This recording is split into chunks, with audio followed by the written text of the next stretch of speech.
Michael Pepin was a Serbian immigrant who arrived to New York in 1874. His new American friend, Viola, proceeded to teach him English.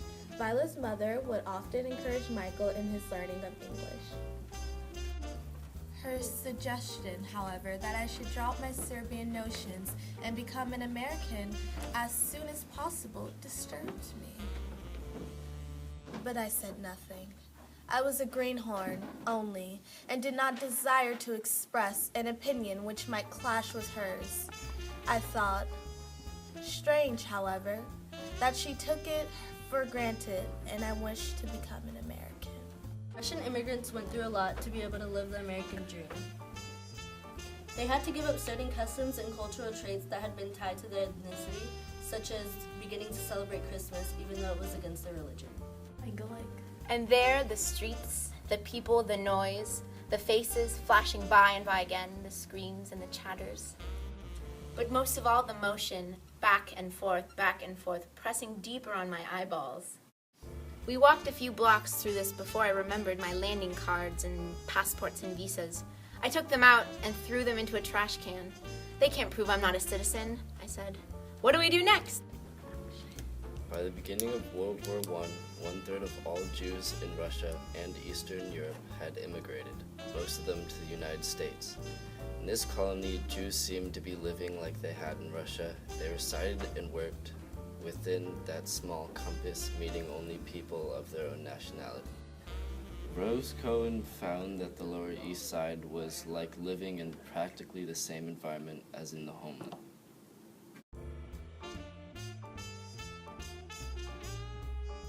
Meanwhile, we girls better practice our English. We would get so tall and pale and pretty in the United States and smart. Maybe we would marry Americans and have little blue-eyed babies that didn't know how to speak Spanish. That gripped my braggart's heart. We were going to be gone that long? Immigrating now is very difficult, which is why many immigrate illegally.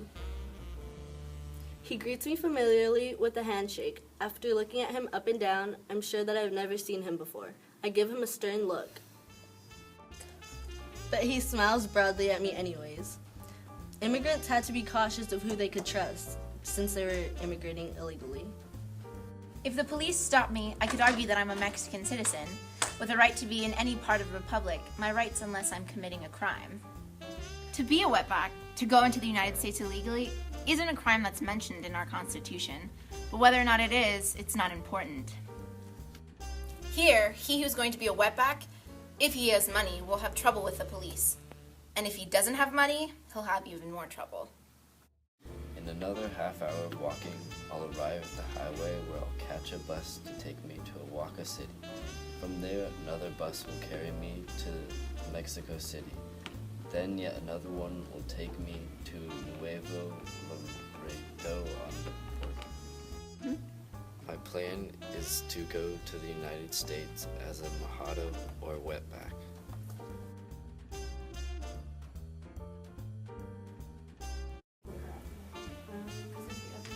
The American dream to me is, it's a dream. It's a dream to have a house, a car, anything you want in life. It's a dream to have anything you could desire, money, love, and happiness. My idea of the American dream is to live a humble life in order to work hard so I can support my future wife and kids.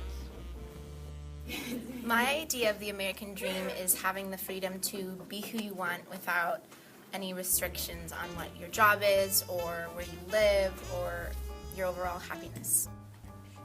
To me, the American dream is pretty much having the opportunity to be able to do what you want, and basically the freedom to pursue an education and be who you want in life, and overall just happiness.